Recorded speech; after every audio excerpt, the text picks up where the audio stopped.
ओम नमः शिवाय। शिवजी सदा सहाय। ओम नमः शिवाय। गुरुजी सदा सहाय। वर पक्ष के आभूषणों से विभूषित शिवा की निराजना कन्यादान के समय वर के साथ सब देवताओं का हिमाचल के घर के आंगन में विराजना तथा वर वधू के द्वारा एक दूसरे का पूजन। ब्रह्मा जी कहते हैं, नारद तदनंतर गृहशेष हिमवान ने प्रसन्नता और उत्साह के साथ वेद मंत्रों द्वारा दुर्गा और शिव का उपस्नान करवाया। तत्पश्चात गिरिराज की प्रार्थना से श्री विष्णु आदि देवता तथा मुनि कौतूहल पूर्वक उनके घर के भीतर गए। वहां उन्होंने वैदिक और लौकिक आचार का यथार्थ रीति से पालन करके भगवान शिव के दिए हुए आभूषणों से देवी शिवा को अलंकृत किया।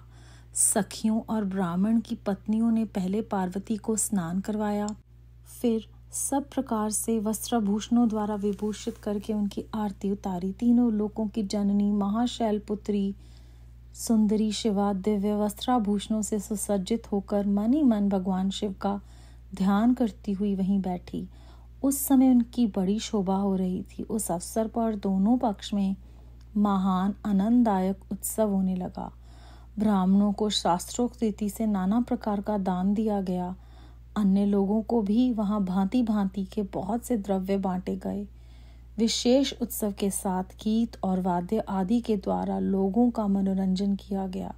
तदनंतर मैं ब्रह्मा, भगवान विष्णु, इंद्र आदि देवता तथा मुनि ये सब के सब बड़ी प्रसन्नता के साथ सानंद उत्सव मनाते हुए भक्ति भाव से शिवा को प्रणाम कर शिव के चरणावंदनों के चिंतन पूर्वक हिमाचल की आज्ञा ले अपने अपने स्थान चले गए। इसके बाद गर्ग ने कन्यादान का समय जान हिमाचल से श्री शंकर तथा बारातियों को बुलाने के लिए कहा। फिर तो बाजे बजने लगे। हिमाचल के मंत्रियों ने जाकर वर और बारातियों से शीघ्र पधारने के लिए प्रार्थना की। वे बोले, कन्यादान के लिए उचित समय आ गया है, अतः आप लोग शीघ्र मंडप में पधारें। तदनंतर भगवान शिव को सुंदर वस्त्रभूषणों से सुसज्जित करके वृषभ की पीठ पर बिठाया गया और जय बोलते हुए सब लोग चले। भगवान शिव को आगे करके बाजे बजाते और कौतुक करते हुए सब बाराती हिमालय के घर को गए। हिमाचल के भेजे हुए ब्राह्मण तथा श्रेष्ठ पर्वत कौतूहल पूर्वक शंभु के आगे आगे चलते थे। भगवान के मस्तक पर बहुत बड़ा छत्र तना हुआ था। सब ओर से ऊंचे चवर डुलाया जाता था तथा वे महेश्वर चंदोवे के नीचे होकर चलते थे। मैं, विष्णु, इंद्र और लोकपाल आगे रहकर उत्तम शोभा से सुशोभित हो रहे थे। उस महान उत्सव के समय शंख, भेरी, पटे, आनक और गौमुख आदि बाजे बारंबार बज रहे थे। इन सबके साथ जगत के एकमात्र जीवन बंधु भगवान शिव परमेश्वरोचित तेज से संपन्न हो यात्रा कर रहे थे। उस समय समस्त देवेश्वर उनकी सेवा में उपस्थित हो बड़े हर्षोल्लास के साथ उन पर फूलों की वर्षा करते थे। इस प्रकार पूजित और बहुत सी स्तुतियों द्वारा प्रशंसित हो परमेश्वर शिव ने यज्ञ मंडप में प्रवेश किया। वहां श्रेष्ठ पर्वतों ने शिव को वृषभ से उतारा और महान उत्सव के साथ प्रेम पूर्वक उनके घर के भीतर ले गए। हिमालय ने भी घर में आए हुए देवताओं सहित महेश्वर को विधि पूर्वक भक्ति भाव से प्रणाम करके उनकी आरती उतारी। फिर महान उत्सव पूर्वक अपने भाग्य की सराहना करते हुए उन्होंने अन्य समस्त देवताओं और मुनियों को प्रणाम करके उन सबका समादर किया।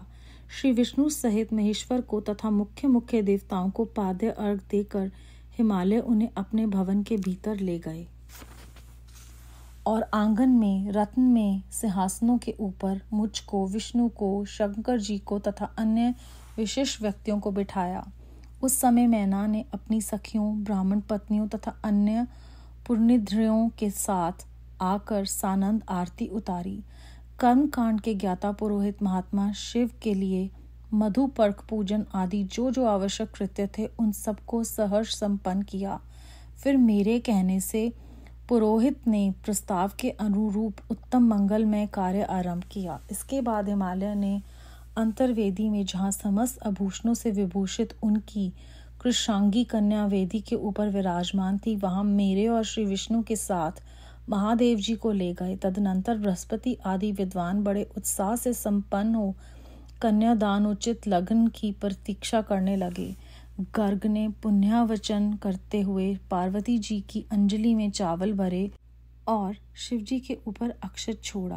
परम उदार सुमुखी पार्वती ने दही, अक्षत, कुश और जल से वहां रुद्रदेव का पूजन किया, जिनके लिए शिवा ने बड़ी भारी तपस्या की थी। उन भगवान शिव को बड़े प्रेम से देखती हुई वह वहां अत्यंत शोभा पा रही थी। फिर मेरे और गर्गादि मुनियों के कहने से शंभु ने लोकाचारवश शिवा का पूजन किया। इस प्रकार परस्पर पूजन करते हुए वे दोनों जगन में पार्वती परमेश्वर वहां सुशोभित हो रहे थे। त्रिभुवन की शोभा से संपन्न हो परस्पर देखते हुए उन दोनों दंपति की लक्ष्मी आदि देवियों ने विशेष रूप से आरती उतारी। इस अध्याय में हमने देखा कि हिमवान ने प्रसन्नता और उत्साह के साथ सारी विधियां जो भी हैं वो पूरी करी।